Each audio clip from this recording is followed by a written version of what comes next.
Hello, good morning, जोहार। मैं राजू और आप देख रहे हैं 24 झारखंड न्यूज। चलिए जानते हैं झारखंड की आज की 25 मुख्य बड़ी खबरों को। हेमंत सोरेन की बड़ी घोषणा, चुनाव जीतने पर हर परिवार को 1-1 लाख रुपए देने का किया वादा।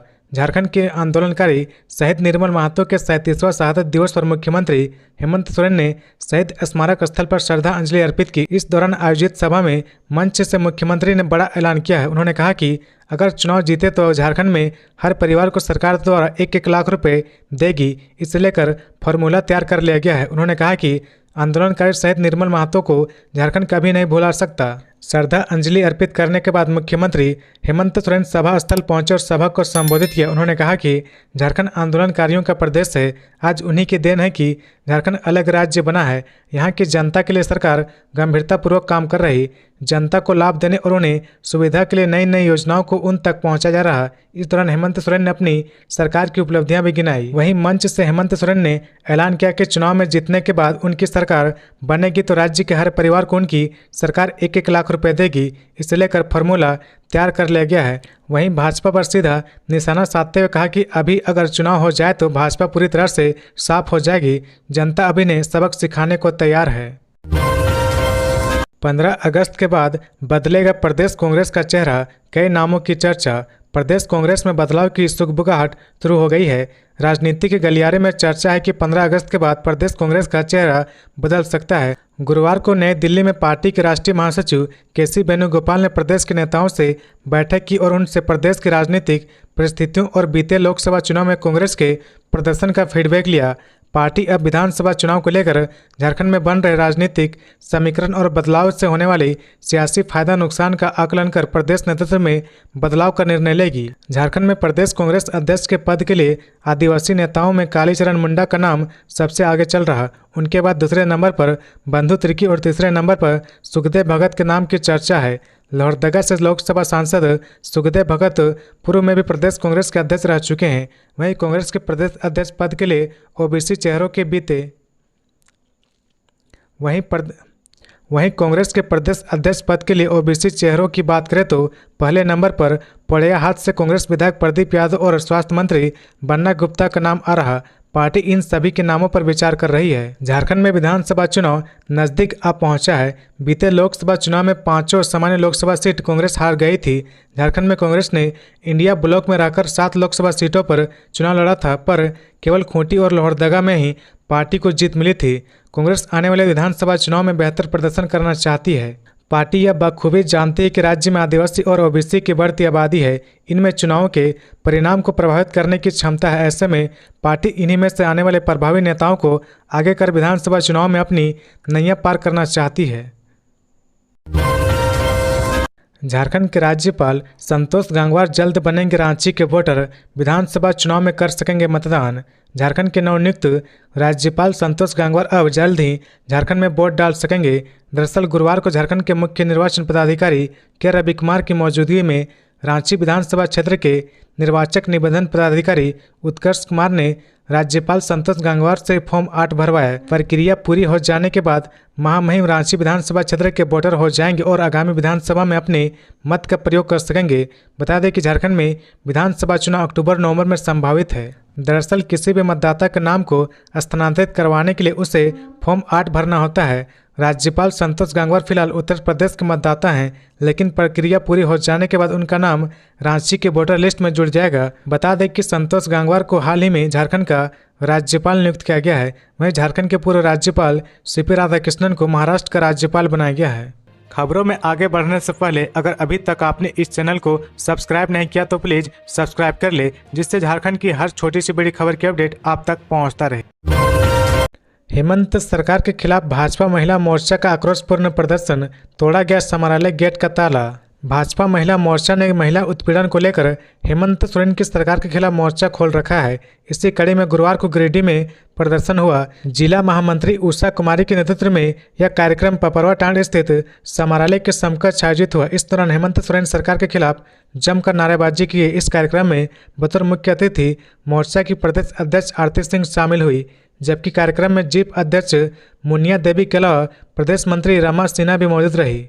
इससे पहले भाजपा महिला मोर्चा भाजपा के पदाधिकारी और कार्यकर्ता झंडा मैदान में जमा हुए। यहां से हेमंत सरकार के खिलाफ नारेबाजी करते हुए जिला समाहरणालय पहुंचे। इस दौरान हाथ में तख्ती लिए महिलाएं हेमंत सोरेन गद्दी छोड़ो, संवेदनहीन तेरी सरकार उखाड़ फेंकना है, अब की बार भाजपा की नाज है हम, जुल्म की आवाज है हम आदि नारे लिखे तख्ती हाथों से लेकर आए प्रदर्शन कर रही थी। इस दौरान महिलाओं ने थाली बजाकर हेमंत सरकार का जमकर विरोध किया। भाजपा महिला कार्यकर्ताओं ने कहा कि इस सरकार में महिलाओं का अत्याचार बढ़ा है, महिलाओं को सुरक्षा प्रदान करने में हेमंत सरकार विफल रही है, इस सरकार को गद्दी पर बैठने का कोई हक नहीं है।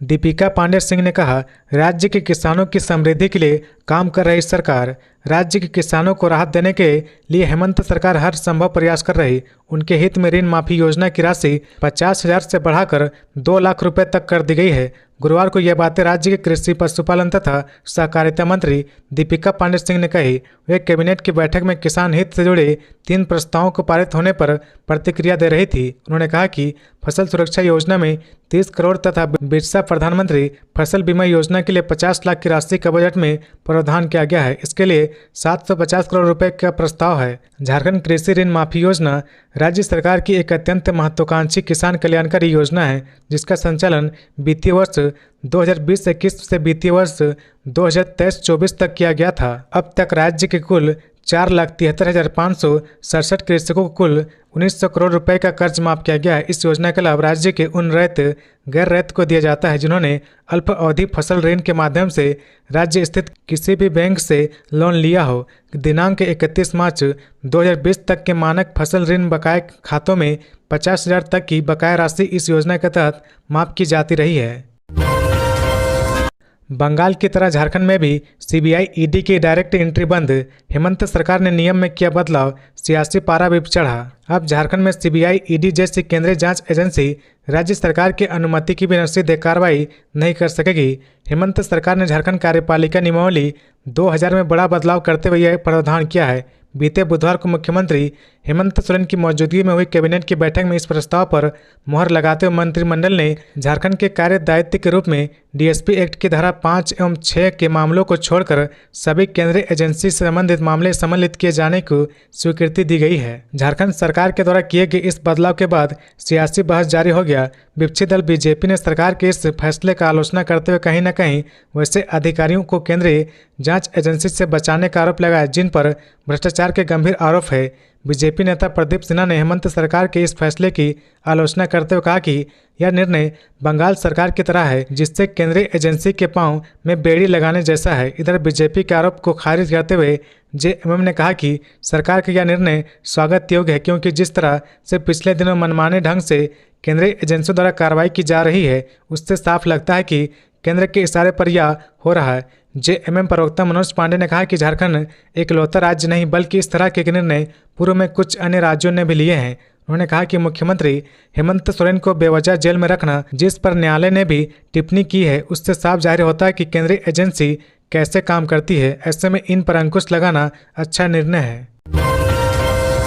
गिरिडीह पुलिस ने 56 पशुओं को तस्करों से कराया मुक्त, बंगाल भेजा जा रहा था। गिरिडीह पुलिस ने गौ तस्करों के खिलाफ कार्रवाई करते हुए पशुओं की बड़ी खेप को पकड़ा है। बीते देर रात अनुमंडल पुलिस पदाधिकारी डुमरी सुमित प्रसाद के नेतृत्व में पुलिस टीम ने चालक समेत कंटेनर को पकड़ पशुओं को मुक्त कराया। पुलिस द्वारा बरामद 56 पशुओं को बिहार से झारखंड के रास्ते पश्चिम बंगाल भेजा जा रहा था। गिरिडीह एसपी दीपक कुमार शर्मा को मिली गुप्त सूचना पर डुमरी पुलिस ने कार्रवाई की। पुलिस ने वाहन को जब्त कर लिया। इस मामले में कंटेनर संचालक, गाड़ी के चालक तस्लीम खान उर्फ किशन खान, संतोष और अज्ञात पशु तस्करों के खिलाफ प्राथमिकी दर्ज कराई गई है।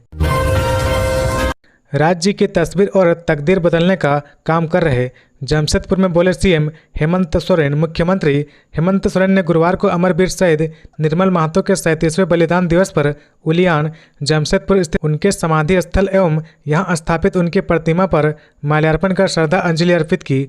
मौके पर सीएम ने कहा कि हमारी सरकार ने राज्यवासियों के हित में कई ऐतिहासिक और निर्णायक कदम उठाए हैं। हमारी सरकार ने सरकारी कर्मियों को पुरानी पेंशन योजना लागू कर उनके बुढ़ापे की लाठी प्रदान की है।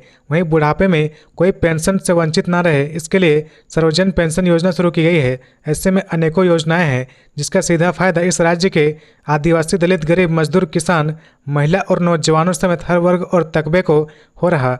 हम अपनी योजनाओं के माध्यम से इस राज्य की तस्वीर और तकदीर बदलने का कार्य निरंतर करते आ रहे हैं। मुख्यमंत्री ने कहा कि हमारी सरकार द्वारा अनेकों योजनाएं चलाई जा रही। उन्होंने लोगों से कहा कि वे अपनी ज़रूरत की योजनाओं से जुड़े और जिन्हें इन योजनाओं की जानकारी नहीं है उन्हें इसकी जानकारी देकर उन योजनाओं से जोड़ने के लिए प्रेरित करें। सभी के सहयोग और भागीदारी से सभी को राज्य सरकार की योजनाओं का लाभ देने के लिए हमारी सरकार प्रतिबद्ध है। कहा कि महिला सशक्तिकरण के लिए सरकार प्रतिबद्ध है। महिलाओं को स्वावलंबी बनाने की दिशा में लगातार प्रयास किया जा रहा। महिलाएं आगे बढ़े, इसके लिए कई योजनाएं हैं। इसी कड़ी में झारखंड मुख्यमंत्री मैया सम्मान योजना की शुरुआत हो रही। इस योजना के अंतर्गत 21 से 50 साल तक की महिलाओं को हर वर्ष 12,000 रुपये समान राशि दी जाएगी। निशिकांत दुबे ने कहा, कांग्रेस और झामुमो पर 27% ओबीसी आरक्षण देने के लिए दबाव बनाए केंद्र सरकार। भाजपा सांसद निशिकांत दुबे ने केंद्र सरकार से अनुरोध किया कि वह झारखंड में सत्तारूढ़ कांग्रेस और झारखंड मुक्ति मोर्चा झामुमो पर राज्य में अन्य पिछड़ा वर्ग ओबीसी को 27% आरक्षण देने के लिए दबाव बनाए। लोकसभा में शून्यकाल में इस मुद्दे को उठाते हुए झारखंड के गोड्डा से सांसद निशिकांत दुबे ने दावा किया कि देश के विभिन्न राज्यों में ओबीसी को 27% आरक्षण दिया जा रहा, जबकि झारखंड में इस वर्ग को केवल 14% आरक्षण मिल दिया जा रहा। उन्होंने कहा कि कांग्रेस और विपक्षी दल जातिगत जनगणना की मांग कर रहे, लेकिन पिछड़ों के साथ वर्षों से अन्याय होता रहा। ई रिक्शा चालक यूनियन बैठा धरना पर मंत्री आवास के समक्ष प्रदर्शन करने से डीएसपी ने रोका। ई रिक्शा चालक यूनियन विभिन्न मांगों को लेकर राजधानी में सड़क किनारे धरना पर बैठ गया है।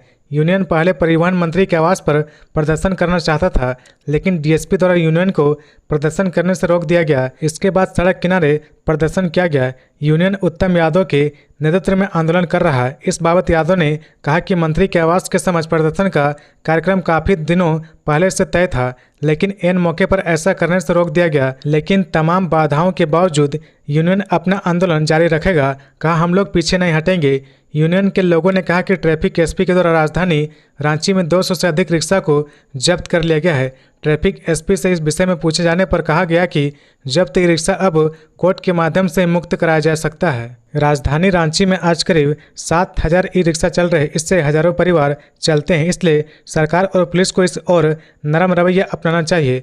ई रिक्शा चालकों की मांगे इस प्रकार है। पहला, एमबी एक्ट में कहीं भी कानून नहीं बनाया गया है। ई रिक्शा का संचालन एवं पास निर्गत करने का कार्य नगर निगम द्वारा किया जाए। इस बाध्यता को खत्म किया जाए। रांची नगर निगम द्वारा 20 किलोमीटर का सिटी पास दिया जाए। ई रिक्शा का फाइन जो नगर निगम द्वारा निर्धारित किया गया है 3,000, 5,000, 15,000, 25,000 तक निर्धारित किया गया है, इससे निरस्त किया जाए। झारखंड में 10% बचे नक्सली, डीजीपी ने कहा जल्दी उनका होगा सफाया। झारखंड के डीजीपी अनुराग गुप्ता ने यह दावा किया कि अब राज्य में मात्र 10% ही नक्सली बचे हुए हैं। 90% नक्सलियों का सफाया हो चुका है। बचे हुए नक्सलियों के खिलाफ भी जोरदार अभियान चलाया जा रहा है। झारखंड में नक्सलवाद की जड़ें कमजोर हो चुकी है, लेकिन अभी भी उनमें इतना जोर बचा हुआ है कि वे गुरीला वार कर पुलिस से मुकाबला करने में कुछ हद तक सफल हो जा रहे हैं। खासकर झारखंड के सरांडा और कोल्हन में भारी नुकसान के बावजूद नक्सली आईईडी बमों के जरिए सुरक्षा बलों को टारगेट कर रहे हैं। गुरुवार की सुबह भी चाईबासा के जराय केला में नक्सलियों के द्वारा किए गए आईईडी विस्फोट में कोबरा बटालियन का एक अफसर घायल हो गया। घायल को इलाज के लिए एयरलिफ्ट कर रांची लाया गया। घायल जवान की स्थिति का जायजा लेने के लिए झारखंड के डीजीपी अनुराग गुप्ता अस्पताल पहुंचे और उन्होंने वहां डॉक्टरों से घायल जवान का बेहतर इलाज करने की हिदायत दी। डीजीपी ने बताया कि घायल जवान राजस्थान का रहने वाला है, उनके पैरों में चोट लगी है। 63वीं राष्ट्रीय सुब्रतों कप फुटबॉल प्रतियोगिता में झारखंड की अंडर 17 बालिका टीम ने लगाई जीत की हैट्रिक। 63वीं राष्ट्रीय सुब्रतों कप अंडर 17 बालिका वर्ग फुटबॉल प्रतियोगिता में गुरुवार को झारखंड की बालिका टीम ने जीत की हैट्रिक लगाते हुए अरुणाचल प्रदेश को 13-0 से पराजित कर क्वार्टर फाइनल में अपनी जगह बना ली है। झारखंड की ओर से चांदनी कुमारी ने सर्वाधिक 4 गोल किया। चांदनी के अलावा बबीता ने 2 गोल और ललिता, नैना, क्रांति, पूजा, संगीता, पुनीता, उर्वशी ने 1 गोल किया। 63वीं राष्ट्रीय सुब्रतों कप अंडर 17 बालिका वर्ग फुटबॉल प्रतियोगिता में झारखंड की टीम की यह लगातार तीसरी बार जीत है। इससे पहले अपने शुरुआती मुकाबले में झारखंड की बेटियों ने मेजबान नई दिल्ली को 7-0 से पराजित किया था। अपने दूसरे मुकाबले में टीम ने गुजरात को 3-0 से शिकस्त दी थी। बरकट्ठा प्रखंड के कई गांव अज्ञात बीमारी की चपेट में, 500 से अधिक लोग प्रभावित। हजारीबाग बरकट्ठा के कई ऐसे गांव हैं जो अज्ञात बीमारी की चपेट में है। अज्ञात बीमारी में शामिल लोगों की संख्या 500 से अधिक बताया जा रहा। जानकारी के मुताबिक बरकट्ठा उत्तरी पंचायत के तेली टोला और डाकडी में सबसे अधिक लोग प्रभावित हुए हैं। यहाँ रहने वाले लोगों में इस बात को लेकर भय है कि आखिर कौन सा वायरस गांव में पहुंच गया है जिससे लोग संक्रमित हो रहे हैं। स्थानीय महिलाओं का कहना है कि सबसे पहले पैर में दर्द शुरू होता है, फिर धीरे धीरे बदन में असहनीय पीड़ा होने लगती है। इतना ही नहीं, तेज बुखार भी आना शुरू हो जाता है। आलम यह है कि धीरे धीरे शरीर इतना कमजोर पड़ जाता है कि उठने की हिम्मत खत्म हो जाती है। पूरे बदन में जलन जैसा अभ्यास होने लगता है। गांव के मुखिया भी इस संक्रमण से पीड़ित है। स्वास्थ्य विभाग की टीम भी गांव में जांच कर रही। डॉक्टर जसीम का कहना है कि संभवतः यह एक वायरस बीमारी लग रहा। इस बीमारी में सर्दी, खांसी और बुखार के लक्षण है। हालांकि जांच के बाद ही यह पता चल पाएगा कि लोग किस वायरस से पीड़ित है। सभी लोग को उचित उपचार किया जा रहा है। ग्रामीण से भी सावधानी बरतने के समय समय पर दवा लेने के लिए कहा गया है। उधर 500 से अधिक ग्रामीणों के संक्रमित होने के बाद स्वास्थ्य विभाग भी गांव में कैंप कर रहा है। साथ ही ग्रामीणों से अपील सावधानी बरतने की है। झारखंड पुलिस ने शुरू की निःशुल्क कोचिंग सुविधा।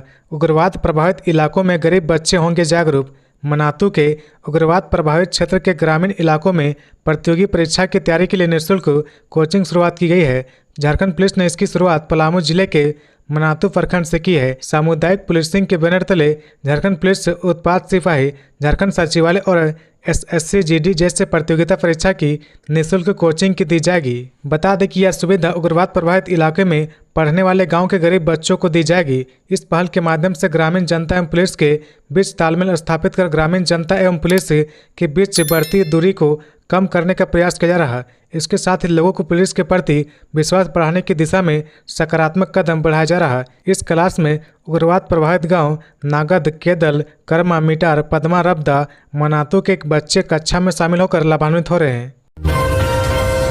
बांग्लादेश में सियासी संकट के बीच झारखंड सरकार को सतर्क रहने की सलाह।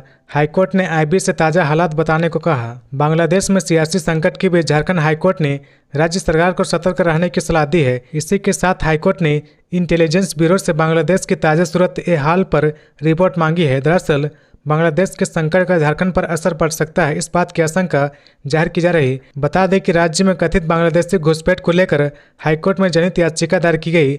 गुरुवार को इस याचिका पर कोर्ट में सुनवाई हुई थी। वहीं सुनवाई के दौरान हाईकोर्ट ने बांग्लादेश में हुए तख्ता पलट के बाद झारखंड सरकार को सतर्क रहने की सलाह दी है। इसके साथ ही अदालत ने इंटेलिजेंस ब्यूरो से बांग्लादेश की ताज़ा स्थिति पर रिपोर्ट तलब की है।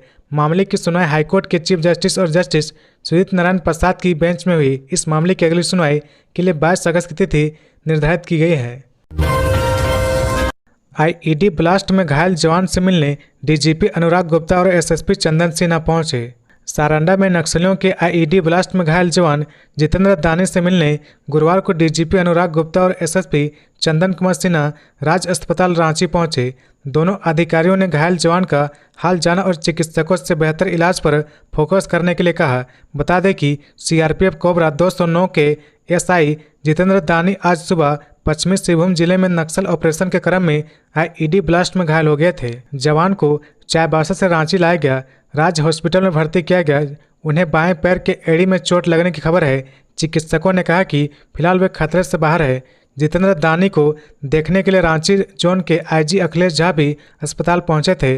मरीज के स्वास्थ्य की जानकारी ली। वहीं उन्होंने जवान के बेहतर इलाज के लिए चिकित्सकों से बात की और निर्देश दिया। साइकिल वितरण में अपनाए जा रहे तुष्टीकरण की नीति। भाजपा ने सरकार पर लगाए बांग्लादेशी घुसपैठ को बढ़ावा देने का आरोप। झारखंड सरकार सरकारी स्कूलों में पढ़ने वाले OBC, ST, SC और अल्पसंख्यक समुदाय के बच्चों के लिए कल्याण विभाग के माध्यम से मुफ्त साइकिल बांट रही। इसके लिए बच्चों से लिए जाने वाले प्रमाण पत्रों को लेकर राजनीति शुरू हो गई है। भाजपा ने सरकार पर तुष्टीकरण की नीति और बांग्लादेशी घुसपैठ को बढ़ावा देने का आरोप लगाया है। भाजपा नेता और प्रदेश कार्य समिति सदस्य वीरेंद्र मंडल ने सरकार पर तुष्टीकरण की नीति अपनाने का आरोप लगाते हुए कहा कि स्कूलों में साइकिल बांटने के लिए गैर मुस्लिम बच्चों से जाति, आवासीय, आधार कार्ड और आय प्रमाण पत्र लिया जाता है, जबकि अल्पसंख्यक समुदाय के बच्चों को स्वघोषणा पत्र ही लेने के बाद साइकिल दी जा रही है। उन्होंने कहा कि अगर कोई बांग्लादेशी व्यक्ति भी जो यहाँ रह रहा है उसे भी सिर्फ आधार कार्ड दिखाने पर साइकिल दे दी जा रही। निश्चित तौर पर यह तुष्टीकरण की राजनीति और यह सरकार बांग्लादेशी घुसपैठ को बढ़ावा दे रही। झारखंड सरकार सरकारी स्कूलों में पढ़ने वाले ओबीसी, एसटी, एससी और अल्पसंख्यक समुदाय के छात्र छात्राओं के बीच साइकिल बांट रही। नक्सल ऑपरेशन में घायल जवान का हाल जानने अस्पताल पहुंचे IG Akhilesh Jha. CRPF cobra 209 के एसआई जितेंद्र दानी गुरुवार सुबह पश्चिमी सिंहभूम जिले में नक्सल ऑपरेशन के क्रम में आईईडी ब्लास्ट में घायल हो गए जवान को चाईबासा से रांची लाया गया। राज हॉस्पिटल में भर्ती किया गया है। उन्हें बाएं पैर के एड़ी में चोट लगने की खबर है। चिकित्सकों ने कहा कि फिलहाल वे खतरे से बाहर है। जितेंद्र दानी को देखने के लिए रांची जोन के आईजी अखिलेश झा मरीज से स्वास्थ्य की जानकारी ली। वहीं उन्होंने जवान के बेहतर इलाज के लिए चिकित्सकों से बात की और निर्देश दिया। यूपीआई के जरिए कर भुगतान की सीमा 1 लाख से बढ़ाकर 5 लाख रुपए करने की घोषणा। भारतीय रिजर्व बैंक आरबीआई ने यूपीआई के जरिए कर भुगतान की सीमा 1 लाख से बढ़ाकर 5 लाख रुपए कर दी है। इस बाबत गुरुवार को घोषणा की गई है। आरबीआई के गवर्नर शक्तिकांत दास ने मौद्रिक नीति समिति की मंगलवार को शुरू हुई 3 दिन की बैठक में लिए गए निर्णय की जानकारी देते हुए कहा कि यूपीआई अपनी सहज सुविधाओं से भुगतान का सबसे पसंदीदा तरीका बन गया है। वर्तमान में यूपीआई के लिए कर भुगतान की सीमा 1 लाख रुपए है। शक्तिकांत दास ने कहा कि चूंकि प्रत्यक्ष और अप्रत्यक्ष कर भुगतान सामान्य, नियमित तथा उच्च मूल्य के हैं, इसलिए यूपीआई के जरिए टैक्स पेमेंट की सीमा को 1 लाख रुपए से बढ़ाकर 5 लाख प्रति लेन देन करने का निर्णय लिया गया है। इस संबंध में आवश्यक निर्देश अलग से जारी किए जाएंगे। आरबीआई के अनुसार यूनिफाइड पेमेंट इंटरफेस का यूजर बेस आधार 42.4 करोड़ रुपए हो गया है। हालांकि इसमें और विस्तार की संभावना है। यूपीआई के डेलीगेट्स पेमेंट शुरू करने का भी प्रस्ताव है। झारखंड में बिजली दरों में हो सकती है बढ़ोतरी, प्रति यूनिट 2.85 रुपये बढ़ाने का प्रस्ताव। झारखंड में बिजली की दरों में वृद्धि हो सकती है। राज्य विद्युत नियामक आयोग जल्द ही इस क्रम में जन सुनवाई आरंभ करेगा। इस प्रक्रिया की शुरुआत 21 अगस्त से होगी। इसके बाद धनबाद, देवघर, डाल्टनगंज और रांची में जन सुनवाई का आयोजन होगा। बिजली वितरण निगम ने वित्तीय वर्ष 2024-25 में प्रति यूनिट घरेलू बिजली में 2.85 रुपये बढ़ाने का प्रस्ताव दिया है। वर्तमान दर 6.65 रुपये प्रति यूनिट दर है। इसके साथ फिक्स्ड चार्ज में भी बढ़ोतरी का प्रस्ताव है। झारखंड बिजली वितरण निगम लिमिटेड ने टैरिफ प्रस्ताव जारी कर उपभोक्ताओं से आपत्ति भी मांगी थी। जन सुनवाई की प्रक्रिया समाप्त होने के बाद राज्य विद्युत नियामक आयोग दरों की घोषणा करेगा। सुदेश महतो ने कहा, निर्मल दा के विचारों और आदर्शों को स्थापित करना हमारी सामूहिक जिम्मेदारी है। झारखंड आंदोलन के क्रांतिकारी शहीद निर्मल महतो की शहादत दिवस के अवसर पर आजसू पार्टी के केंद्रीय अध्यक्ष सुदेश कुमार महतो ने रांची में जेल चौक पर स्थित उनकी प्रतिमा पर श्रद्धा सुमन अर्पित कर नमन किया और पार्टी कार्यकर्ताओं के साथ 2 मिनट का मौन धारण रखा। आजसू सुप्रीमो सुदेश महतो ने कहा कि निर्मल महतो की कुर्बानी आज झारखंड का यथार्थ है। उनकी चिंता और संघर्ष के परिणाम स्वरूप ये प्रदेश है, लेकिन उनकी शहादत का जो संदेश था उसे राज्य गठन के बाद भी अभी तक पूरा नहीं किया गया है। आजसू पार्टी ने गुरुवार को राज्य भर में निर्मल महतो के शहादत दिवस पर श्रद्धांजलि सभा का आयोजन किया। इस दौरान पार्टी के पदाधिकारी और कार्यकर्ता ने निर्मल महतो की प्रतिमा और छायाचित्र पर माल्यार्पण कर उन्हें श्रद्धांजलि अर्पित की। साथ ही झारखंड अलग राज्य आंदोलन में उनके संघर्ष, योगदान और बलिदान को याद किया। तो ये थी आज की झारखंड की टॉप बड़ी खबरें। इसी तरह झारखंड की हर छोटी सी बड़ी खबर देखने के लिए आप हमारे चैनल 24 झारखंड न्यूज को सब्सक्राइब करके बेल आइकन प्रेस कर ले, जिससे झारखंड की हर छोटी सी बड़ी खबर की अपडेट आप तक पहुंचता रहे। तो आज के लिए बस इतना ही। हमें दीजिए इजाजत, फिर मिलते हैं नेक्स्ट न्यूज में।